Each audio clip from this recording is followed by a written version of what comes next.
Hi there, Cosmic Family. My name is Jehlial in this incarnation. Today, I am here to talk about the energies of this next week. That, of course, is going to be determined by the energy of the full moon in Scorpio of April 23rd, I already talked about. So today, 21st, you are going to see the video on the 22nd, but today we had the perfection of the square between the Sun in Taurus and Pluto in Aquarius.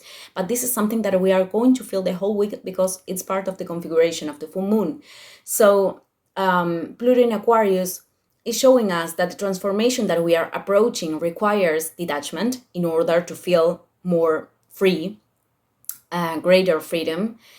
Detachment from internal aspects that are emerging or from people and external situations, because the shadow of a Scorpio many times is very linked with control, with over analysis, and with obsessions, all of these things that are not, of course, collaborating with the path. And something that is worth repeating is to pay attention to the body, because many people could have felt like low energy, others, very high energy. It's important to identify how you are feeling during the full moons that we have, because there is a pattern that repeats for us. And we are still on the eclipse season. This is something that is going to close in the next new moon. But after this lunation, we are going to feel that we got out of the eclipse season. So what I was saying is that it is important to pay attention to the body, because there could be manifestations that are indicating emotions and decisions that we have to manage. So these are days to get immersed in our inner self and observe what is coming from the depths without judge it. The conjunction between Jupiter and Uranus continues active, but this is something that I mentioned yesterday. Well, let's go with Mercury. Mercury in Aries on April 25th, this planet of communication and our mental processes is going to be direct, and it is going to awake near the North Node in Aries. It is a conjunction, but it is not an exact conjunction, because Mercury is going to be awakened on the degree 15, and the North Node is in the degree 14. But they are very close.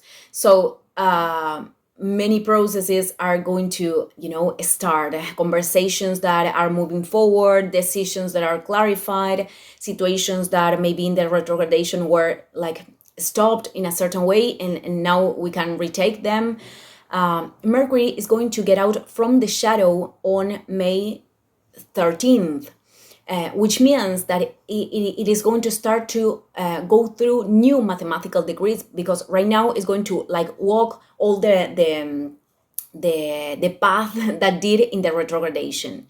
So from May 13th, we are going to start to experience new processes in our experience.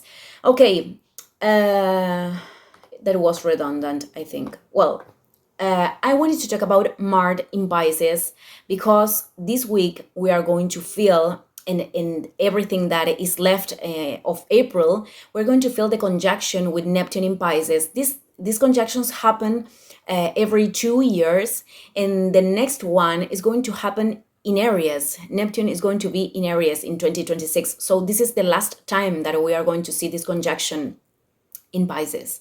And the fact that Neptune is moving to Aries, it is a sign also of, it is another sign of these important moments that we are experiencing as humanity, because it is starting a new cycle in the zodiacal wheel. So let's go back to the conjunction between Mars and Neptune. Because, well, in the collective level, this could manifest in many ways. I'm not going to focus very much in this.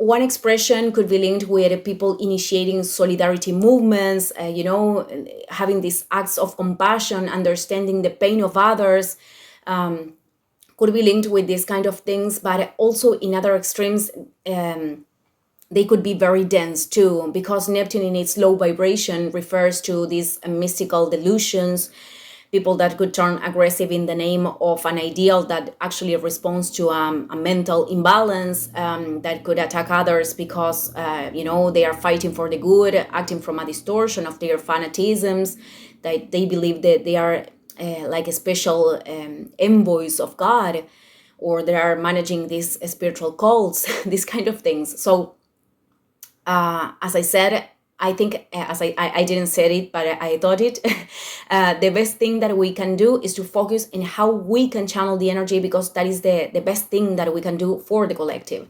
So let's go there. Mars is energy of advancement, of action, and also is energy of this impulse of aggressiveness.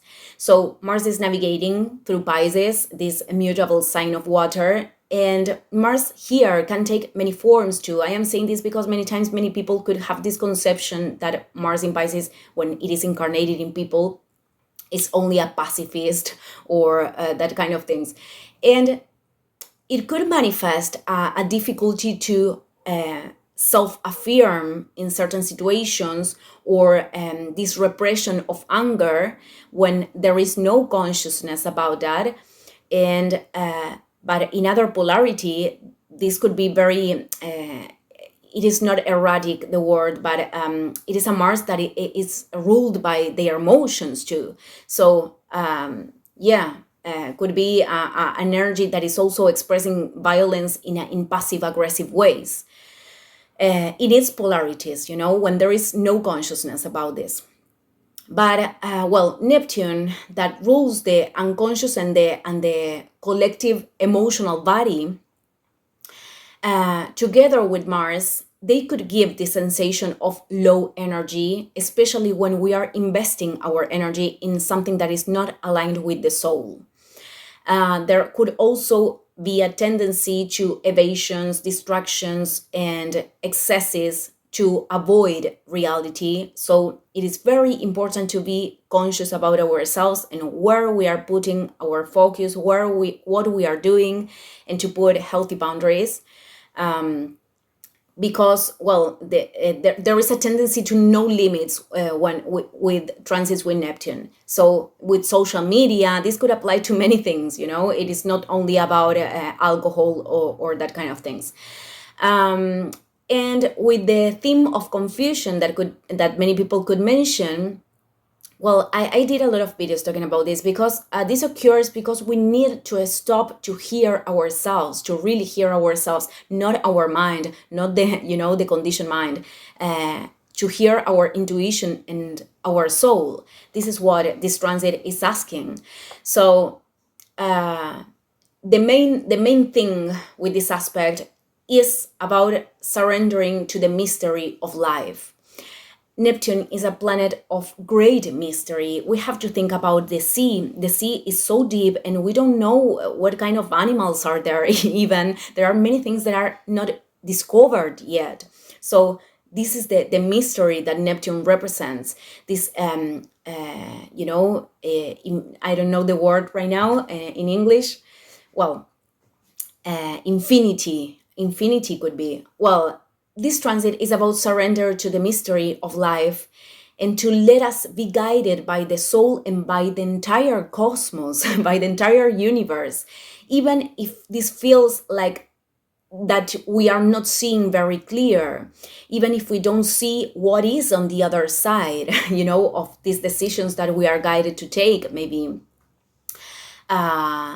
So this is a perception. This thing about not being clear or not knowing what there is ahead in the path is only a perception, because Neptune is inviting us to connect with ourselves, to to connect with unity and unconditional love in a new level. And these things are not always, transits or aspects that the ego likes to transit, because to trust in what we cannot see, or to trust in what is not really clear, or what the rational mind can't actually understand, it is something that could be challenging for the ego. Requires to surrender to the process. So the more we feel and we flow what with our inner self, the more that the better we are going to feel with this transit. Uh, and it is very important to identify the inner self from emotions and energies of others, especially for the people that are very, very sensitive. I am saying this as a moon in Pisces because I have moon in Pisces.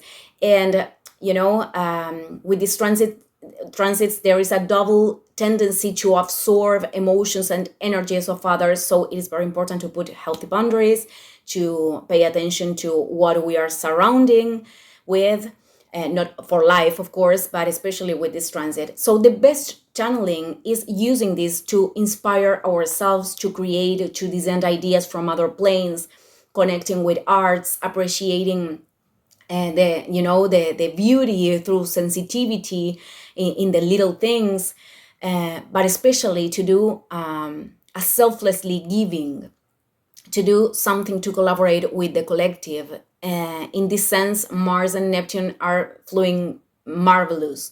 They are inviting us, in fact, to leave aside our personal interests of the ego and to operate in a higher cause, to act in a higher cause. So every project that can really collaborate with something in the collective or for artists, well, that is something marvelous with this transit. So we are going to talk about this during the week. I am ending the video here. Thank you, everyone, and see you in the next one. Ciao, ciao.